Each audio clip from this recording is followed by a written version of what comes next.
taking notes from nobody. Jalen Brown. Your superstars have off games. Follow us on social media at Celtics Talk Weekly. Welcome into Celtics Postgame Live, everybody. I'm Justin Lowe. Alongside with me, my co-host Seamus Darlingo, a.k.a. Celtics Everyday. Seamus, we started off last postgame show talking when we played the Brooklyn Nets, at least last time I was on the show.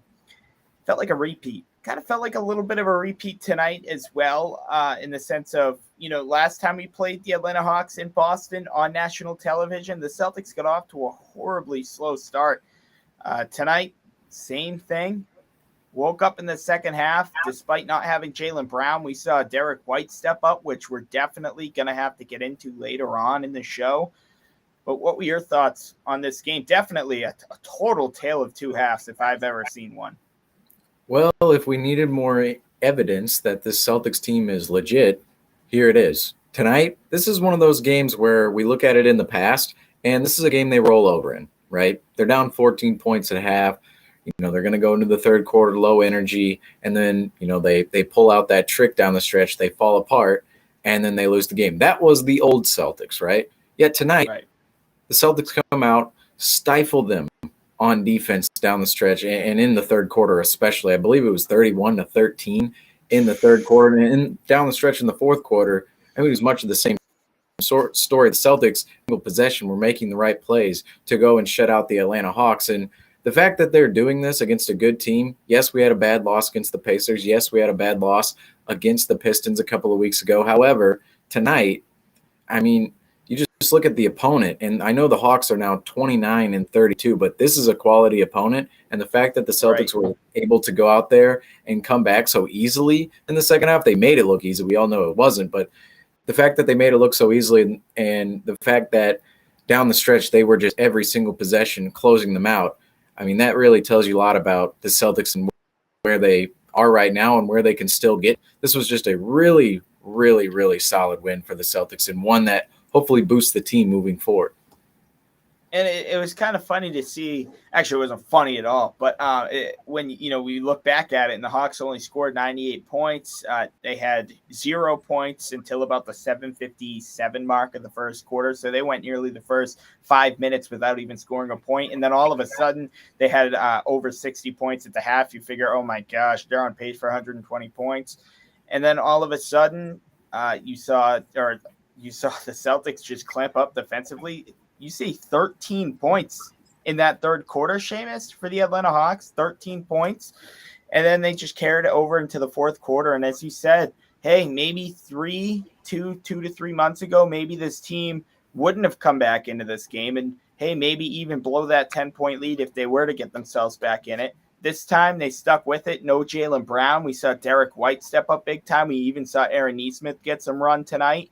He had to step up coming out of halftime with no Jalen Brown. So, as you said, a very solid win against a very solid opponent. I know the Hawks had a slow start to their season as well.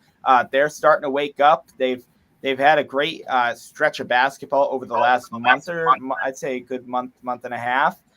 And hey, the Hawks always play the Celtics so tough, Seamus. It feels like the Celtics are able to beat the Hawks in Boston, but it seems like whenever we go to Atlanta, Seamus, at least the past, I'd say, year to 2 years, the Hawks are such an unbeatable team in Atlanta when it comes to playing Boston. Yeah, and I wonder if that plays a factor. I mean, it does play a factor, obviously, but last season it played less of a factor because there were no fans for half the season or most of the season. But this season, you just look at the 2 games down in Atlanta versus the 2 games in Boston. They really played out the same way for much of the first 3 quarters. And the fourth quarter is where things went differently, where in Atlanta, the Celtics lost the rope twice. And in Boston, the Celtics actually came out and grabbed the rope and held it to the end of the game. And, yeah, home court advantage matters a ton. And, speaking of home court advantage to the Celtics, this was a huge win, not only for the fact that they're beating a good team, they're proving themselves, especially on a national stage. On TNT, we all know these national TV games are a little bit bigger than just the home market games. Not only did they grab a huge win tonight, but they could have easily let this little period of, losing to the Pistons, losing to the Pacers, and now you come out, you surrender a 14-point lead at halftime to the Atlanta Hawks. If they would have let that snowball, who knows how long that would have went. And yet now they grab themselves a good win tonight, a good standings win as well. You're going to need every single win coming down the stretch here. There's 18 games left. The Celtics are in 6th right now, and only less than 10 games separates the 1 seed from the 10 seed this year. So there's still a lot to be decided, and the fact that the Celtics were able to pull out this win tonight, that's just going to be huge move, not only for the standing, but for their confidence too, in beating and coming through the schedule for the next week, because these opponents aren't going to be easy. And like I said, the Celtics, they would have let that snowball, who knows where it would have went. Let's talk about this. What do you think? Jalen Brown left the game in the first quarter. He did not return. He was diagnosed with a right ankle sprain. That's very unfortunate. He was in clear discomfort. Luckily, he was able to get up and put some pressure and walk to the locker room on his own 2 feet, which is really, really good to see, especially, those non-contact injuries. I know he did get a little bump, but you saw that ankle. Those are really, really scary, especially before you see the highlight of it, where you don't know what happened and the player's just down on the ground screaming. Brown's a very tough player, right? And, we rarely see him down on the ground screaming, and scary, scary stuff. If you remember, Seamus, back, was it last season or the season before when Tatum and Brown collided? It was a game against Portland. It was last season. Look, you don't want to see any player hurt, but you don't want to see Jalen Brown or Jason Tatum hurt, especially when you're playing some of the best basketball of the season, especially when it's playoff push and every single game matters right now. Every single win, every single loss matters. So hopefully Jalen Brown will be okay. I don't know his timetable, Seamus. What would you? I don't know how severe it is, and I don't know how long he could be out for. Some players, it's a day-to-day situation. Other players, it's a 2 to 4 week situation that they have to deal with. Yeah, ankle sprains, this is another injury that you just really don't know about, and we don't really know about the severity of it yet, and I'm sure that they'll do extra testing on it and whatnot and determine what his timetable will be moving forward. But yeah, you never really know with these ankle injuries. Sometimes it's just a 1 to 2 game thing, lightly turned ankle and guy comes back and he's fine. Or it could be an Anthony Davis situation where he's out 4 weeks, and that's just until he's reevaluated. You just never know when those players are going to come back. And also, too, this has to be mentioned. It looked like on the replay, Jalen Brown, it really turned near the fibula, it's the high area of the ankle. Right. And those are typically worse sprains than just, the typical, land on a guy's foot wrong, and just kind of what Trae Young did. You saw out there. I don't know if he sprained his ankle or not, but he certainly twisted it, came back into the game. But those are a little bit less severe when you have it further down south in your foot. But Jalen Brown, he turned it up high, and usually those high ankle sprains are the ones that put guys out for a longer period of. Hopefully that's not the case with Jalen Brown. However, it didn't look too great, but good sign though. He did walk off under his own power. Hopefully that is something, to note moving forward with Jalen Brown, because otherwise the Celtics, they're going to have a little bit of a tough stretch here to, move around not having Jalen Brown if that is the case, because we've seen it before. The team loses one rotation player, it could be bad news. Now, how much of a concern do you have with that in case the Celtics do have to go, even if it's just 1 or 2 games? I mean, we saw them step up tonight in Derek White and Grant Williams, even Pritchard and Nesmith at times. But does this grasp a concern? I mean, are you a little bit more confident with this roster and this sort of depth moving forward compared to maybe 2 or 3 weeks ago prior to the deadline?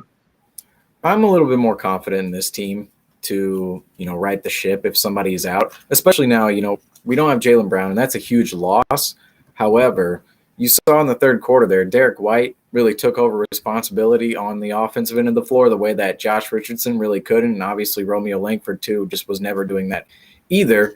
And same thing with Dennis Schroeder. He was not necessarily the guy to run the offense, and you saw Derek White take over that role. And if he can step in, he doesn't have to do exact same things as Jalen Brown, because Jalen Brown is an all-star level player. But if he can fill that role to some extent and fill those minutes, the Celtics will be just fine moving forward, because we all know Derek White is a tremendous defender. He's someone that can run the offense, and if he's hitting shots, he can be somebody that can score the ball as well. And if you can just kind of cover up those, areas of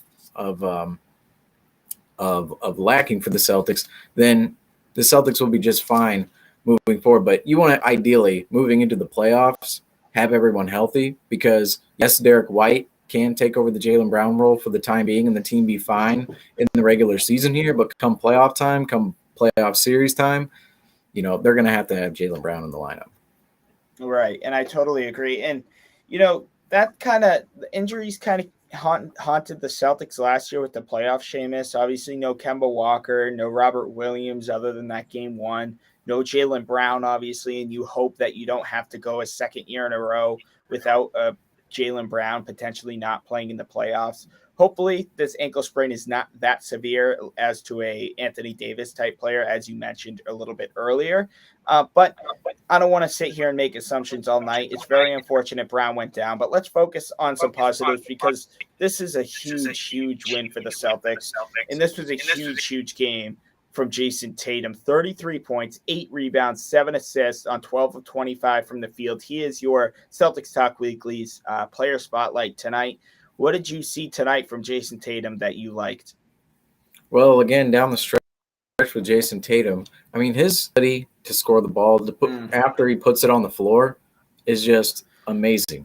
And it's so, during these last couple of months, it's been very unfortunate to see Tatum, kind of settle for shots and not really play the role that we know that he can play, or be that elevated player. Yet now he's been, we talk about Jason Tatum a lot, but in the last 2 months, he's been very much a part for the Celtics, as much as everybody else that we talk about, adding Derek White, Marcus Smart going up to another level, Al Horford being rejuvenated, and Jalen Brown shooting better. But Jason Tatum, I mean, he turned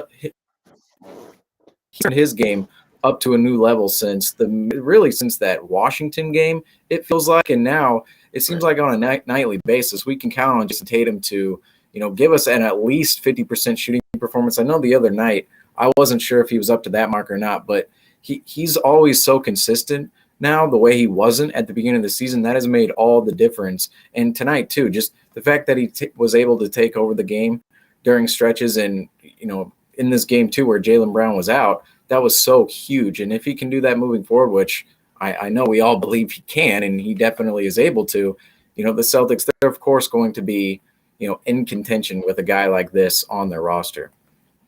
Yeah, something I do want to point out too is watch Jason Tatum. I want everybody to really watch Jason Tatum and notice the little things that he does, whether it's moving off the ball. His assist numbers have been way up, which, there's a handful of people who think his assist numbers should be up, and there's a handful of people saying, look, he doesn't need to be the playmaker. Either way, he's been doing a phenomenal job in that aspect. He's been averaging double-digit rebounds for quite a while now. Just 8 tonight, but still contributed fairly well on the boards.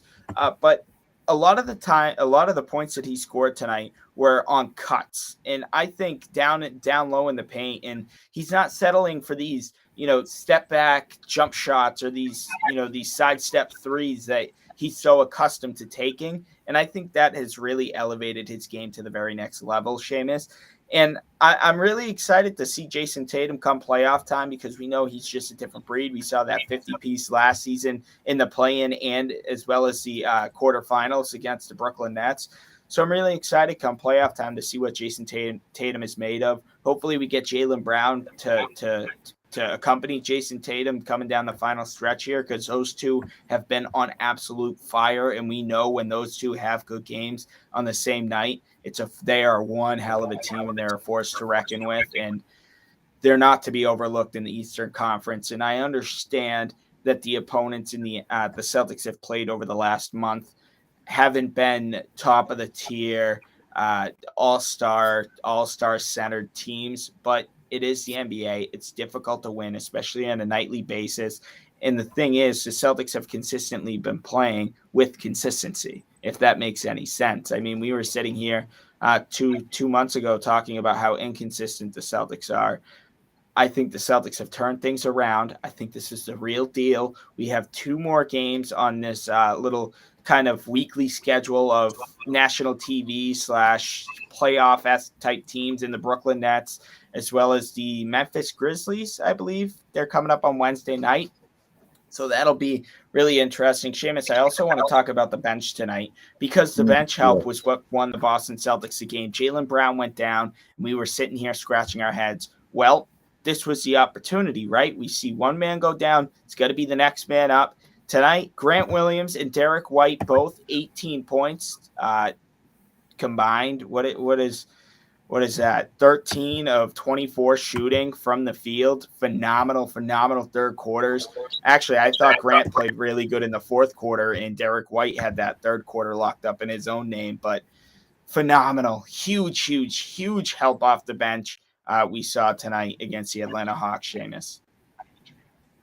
Yeah, and I already talked about Derek White in the third quarter, but Grant Williams in the fourth, like you mentioned, I mean, it is just so crazy to see where Grant was last year versus where he is now and what he's doing in games now. I guess it isn't that crazy considering what we saw his rookie year, but last year was such a step back that you never really knew whether or not he was going to get back up to this level. But now he's playing crunch time. He was playing crunch time out there making huge shots and huge corner threes. And, that was a part of his game over the offseason where last season he didn't shoot particularly well. And defensively, he was a mess last season too. And that's really where he's made most of his bread and butter. But offensively speaking this year, the fact that he's been able to be a little bit more of a playmaker, plus the fact his shooting is up, he's one of the best 3-point shooters in the NBA all of a sudden. I mean, Grant Williams, he should be in line for most improved player this year. Do I think, he has a chance to win it? Probably not because of all the PR that goes into the awards and whatnot. But Grant Williams, he's a legit role player. Like I've said this many times on this program, but the fact that he's been put in these situations and he's succeeded and he is succeeding next to these players who we want to win a championship with or we're trying to win a championship with, that's a really positive sign for not only him, but the Celtics moving forward. When last year we looked at Grant Williams and went, is he going to be another Romeo Langford or an Aaron Nesmith right now? I know we still have hope for him, but these guys that aren't quite making an impact and just you never quite know if they're going to. And yet here we are with Grant Williams. He's making clutch threes down the stretch and being put in the crunch time lineup. I never really thought we would get here, even though I was really high on him. And we got to talk about Grant Williams' defense as well, Seamus. I mean, he is an incredibly underrated on-ball defender. Trae Young, we saw him guard Trae Young tonight. We saw him guard Bogdanovich. We saw him guard Capella.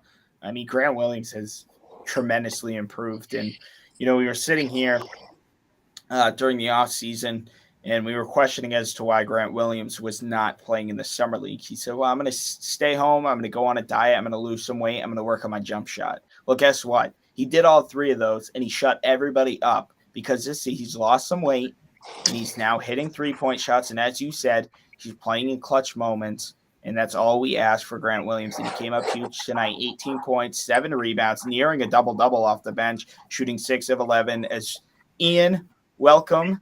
I like the shirt. I like the warm-up jacket. That's a nice, sweet classic. I like it. What are your initial thoughts of this game? This was a huge game, not only standings-wise, but this was, as Seamus said, huge national game. The Celtics pulled this one out. That was a great win all around, and honestly, that might have been one of the best games of the year. Think about this. We're at halftime. We're down 14. We just allowed 65 points in the first half. We're the number 1 defense in the league. We shouldn't be allowing that many points in the first half. And we come out on a 14-0 run. That was probably the craziest thing that I've ever seen. Going down, I don't know what Ime Udoka said in the locker room. I don't know what he did. I don't know what happened. But, I mean, they just looked like a completely different team in the second half. And the Atlanta Hawks scored 13 points in the third quarter. 13 in the third. That's absolutely insane. And Jason Tatum was hitting shots from everywhere. Al Horford looked like he was still playing for the Atlanta Hawks. Al Horford was huge in this game. Grant Williams and Derek White came up clutch. Grant Williams is now the greatest shooter of all time, and the Celtics' third star in the Big Three, like Seamus said. But yeah, this is a great win. They closed it out really well. I hope Jalen Brown is okay. He went down, and I immediately thought the worst. But he didn't. It looked, when I heard right ankle sprain, I'm like, okay, maybe it's not as bad as it is. But I hope he's okay. Yeah, this was just a crazy game all around. I'm so happy the Celtics pulled this one out. Now, unfortunately, Ian, it's a little bit of a shorter post-game show tonight, so I'm going to let you take the spotlight here. We got a little 5 to 7 minutes left. Next game is against the Memphis Grizzlies. You're going to this game. You're super, super excited to see Ja Morant. He's obviously on an absolute tear, coming fresh off a 52-point outing. Jakob Poeltl slamma jamma, and Celtics are on national TV again. What do you expect to see come Thursday night against the Memphis Grizzlies, Ian? I expect to see what the Indiana Pacers did on steroids. That's what I expect the Memphis Grizzlies to do. I'm not saying the Celtics are going to lose this game, and I actually think the Celtics have a pretty good chance. I feel like this is a matchup the Celtics play really well against. Both these teams are somewhat similar in a way, except they have Ja Morant and we have Jason Tatum and Jalen Brown, and they have Desmond Bain and we have Aaron Nesmith. You know what? It's okay. It's okay. We have Peyton Pritchard, and we have Grant Williams. They don't have Grant. That's right. Williams, we have Grant. So. That's right. And they don't have Robert Williams. So there you go. Anyway, but yes, I am extremely excited to see Ja Morant in the Garden. He's going to be insane. The Celtics, honestly, I don't really know their game plan, but if their game plan is just, hey, let's let Ja Morant do whatever he wants and let's stop everybody else, because the Grizzlies are just an insane team, and I love the way they play, and this is going to be a huge, huge test for the Celtics. And if we can beat the Memphis Grizzlies at full strength, I would feel a lot more confident about the Celtics' chances later in the season. I will say that. I already feel so confident about the Celtics right now. I don't know how far we're going to go. Don't guarantee us a freaking win. I'm not guaranteeing a win over the Grizzlies. It's at home. But you feel confident. But you feel pretty confident, right? I want to see. I want to see everyone healthy for this game. Right. It sucks that Jalen Brown with injury. Now, he might not be available for this game. We have no idea. But I want to see everybody healthy for this game, and I'm looking for this. I'm looking for this game no matter what, just because we compete with the Grizzlies. The Grizzlies are to the point where they're probably the top. They're a top 4 team probably in the NBA, and this is almost like one of those games against, say, the Chicago Bulls earlier in the season, or say the Warriors face them again. One of those games where it's a prove it game, or the Suns. Say we never really faced the healthy though, but it's a game where you're stacking yourself up against the league's best. And yeah, we beat the Atlanta Hawks tonight, and that's great. And they're a really good opponent, like I said earlier. However, this is the Memphis Grizzlies, and we've been talking about them all season long. Right. As the top team, I think I'm super lagged right now. I have no idea. But if the Celtics can come in and just compete and almost win, I'm not saying almost win. I'm saying coming down like we have a chance to win. I would still feel confident, but I'm looking for a win. I'm looking for a win against the Grizzlies. There's no reason we shouldn't be able to compete and win at home against this team because of where we've been at. Just go out and win. Just go out and win. Stay as healthy as you can. Look, I'm almost about to bribe you not to go to this game because of your pure bad luck of going to games as of late. Hang on. I Wait, what looked is Ian's at record? all of the games that I've been to. I've looked at all the games that I've been to. I even wrote it down. Hang on, let me pull it out because. Okay, hang on. All right. I chirped at Rob for doing this last year. Every game Rob went to last year, Celtics lost. I am 6-2 at Celtics games this year. This 6 year, and 2. really? Including the two preseason Including games? the 2 preseason games we went to. 6-2. That's a pretty good Thunder record. game that we went to. The Thunder game that we went to, they won. The Cavs game before Christmas, we won. The one where ISO Joe played. We lost the game against the Spurs where Brown missed the layup. We beat the Pacers in overtime. We beat the Hawks on. I went to the Hawks game on Super Bowl Sunday, right. And then we lost to the Pistons before the All-Star break. But I'm 6-2. I'm pretty happy with my chances. I'm not gonna lie. I have a career record of 8-5. So we're undefeated when the Celtics Talk Weekly is there. Exactly. That's what I'm saying. We're undefeated. Because I remember I went to a game with Rob against the Pelicans. Well, Rob was there as well. We beat the Pelicans. You and I went to the Thunder, Raptors, and Magic, and we won all those games. You're going to have an email, Celtics, considering that. Me and David went to that Spurs game, so maybe it was David's fault. Don't blame me. Hey, David. You're going to get an email from the Celtics, considering, me and Ian know with the Celtics watch this show, obviously. The front office, all those guys watch the show, and season tickets, all that the Celtics Talk Weekly is undefeated at the games. Yeah, that's. I know. I mean, yeah. They obviously have to watch the show because we made an off comment after the last game. I said I wanted to see Aaron Nesmith play more, and Aaron Nesmith played more. So I don't know what it is. I think they have somebody that's like just hired to watch our post game shows and our podcasts, and people probably think we're crazy, and it is a joke. But at the end of the day, I wonder if they're really like. There's no way, like every episode, whether it's a podcast, a pregame show, a postgame show, something of what we say comes true. Happens. Yeah, I don't know. Maybe it's just because we know basketball, and I mean, maybe. I think that's closer to the truth. I was at the home fact that we actually know what the hell we're talking about. Or maybe we're just there's a reason, you go out on ESPN and it's all talking heads talking about narratives and whatnot, but yet you go on, if you watch the NBA on a nightly basis, most of the things they talk about, like it doesn't even matter at all. Yeah. Like these guys are all just like normal human beings. They go from game to game. Like we like it's very cut and dry in the NBA. Like it really is. Like there's no sort of like Giannis really needs to come out here and show his greatness tonight against the Nets. If not, his career is done. It's like, no, it's like, like Tatum's been okay, but if he could turn it up, like it's just so fluid. I don't know.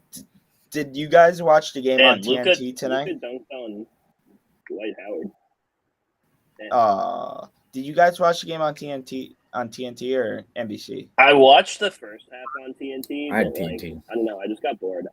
Brian Anderson and Stan Van Gundy can get boring at times. I like Ian Eagle better. How are they doing? How is TNT doing? Were they bashing the Celtics at all, or? Actually, no. They were talking a lot more about the Celtics than the Hawks, actually. So, really, even when the Hawks I was going to say we're in this. I was going to say we're in this zone of praise right now, where we're actually being talked about as a good team. So like everyone's like, "Yo, look how good the Celtics are right now," and I thought they were pretty. They were like Stan Van Gundy. I always think he's pretty good on the call. Like I think he's pretty unbiased. Well, yeah. Well, I don't know. Jeff Van Gundy's more the entertainer, but Stan Van Gundy definitely knows his shit. As a basketball coach or a former basketball coach now. The Pelicans last year, coached Dwight Howard, coached the Pistons, wasn't even a GM there. So he definitely knows his stuff, and he brings that level of knowledge out there. I wouldn't say he's that biased, but yeah, they were definitely talking some praise on the Celtics tonight for even during the first half. They're like, this is very, uncharacteristic of the team. I don't know if they said that directly or not, but they were alluding to the fact that the Celtics, usually don't look. They looked in the first half, giving 5 points to a team, and then, in the second half, of course, turning it up. But I thought they were talking a lot of they were making a lot of points, good points about the Celtics tonight. Wasn't the anti-agenda that ESPN sends out. That'll be on Sunday when we play. Oh, yeah, that'll be on Sunday. I watched the first half, and in the second quarter when we had like 5 or 6 fouls in a row, I went to NBC Sports Boston because I wanted to see if Scal was mad about it. And then I just kind of watched the rest of the game on NBC Sports Boston. I don't know. Scal, I love Scal, okay? Like, let me just disclaimer. I love Scal. Oh, no. But I do think he's at time a little bit of a – well, no, like I can make – everybody, you can make a comment about everybody. You can make a comment. Everybody can make a comment about us, like how we analyze the game and talk about the game. But Scal, like sometimes he just seems like a little bit too much of a green teamer. And that's maybe okay because maybe that's what we need on the broadcast, like on our local broadcast. Like a little too biased.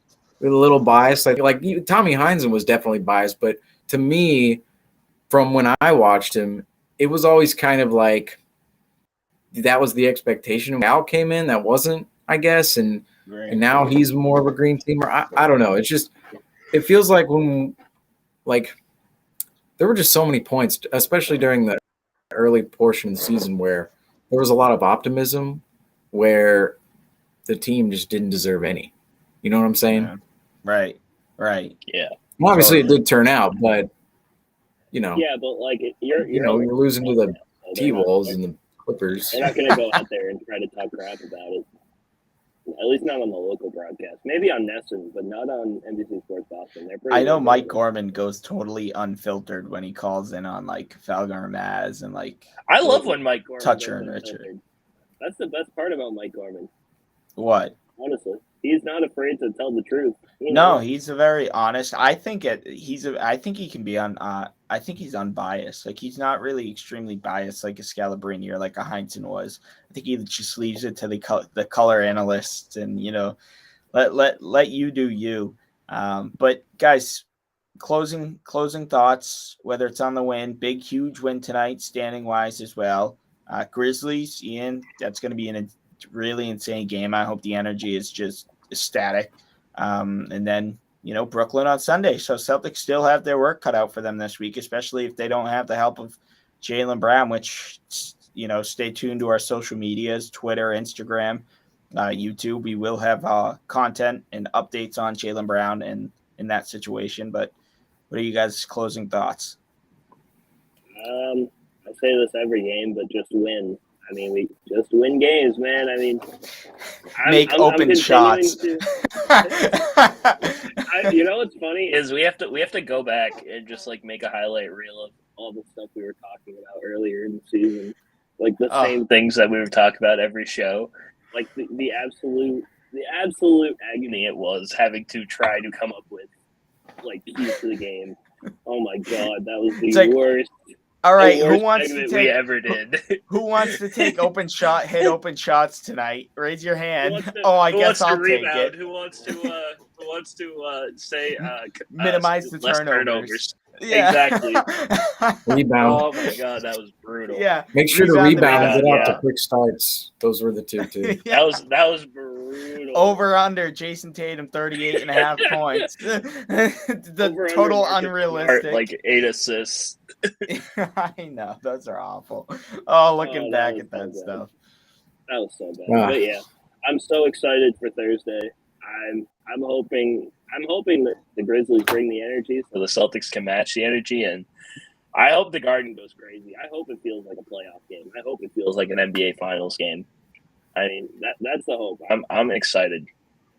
Potential future Finals matchup. Yeah, I think it's going to be a playoff level atmosphere. The Grizzlies and Ja Morant are at the point where they mentioned on the broadcast on TV their box office, right? And this game is going to be sold out. Everyone's going to be see the Memphis Grizzlies and Ja Morant around. The Celtics, they're obviously playing some pretty ball themselves, and this could be I'm for this game. If it's back and forth, it could be. I don't want to say game of the season, but you never know. This is one of our better games that we've seen on the schedule from just a pure basketball fan standpoint, and this is one of the better games of the year. Well, it should On be a paper, good of one, course. guys. Should be one hell of a good one. We'll have you covered for Celtics Postgame Live moments after the final buzzer. Celtics Grizzlies 7:30 p.m. at the Garden. Catch it on NBC Sports Boston locally or nationally on TNT. This is on Thursday night. Follow us on social media at Celtics Talk Weekly on YouTube. We have a podcast, Celtics Talk Weekly Podcast, Apple, Spotify, iTunes, YouTube, Buzzsprout as well. Follow our Twitter. David runs our Twitter. Super cool guy. Go check him out. Go follow us at Celtics _weekly.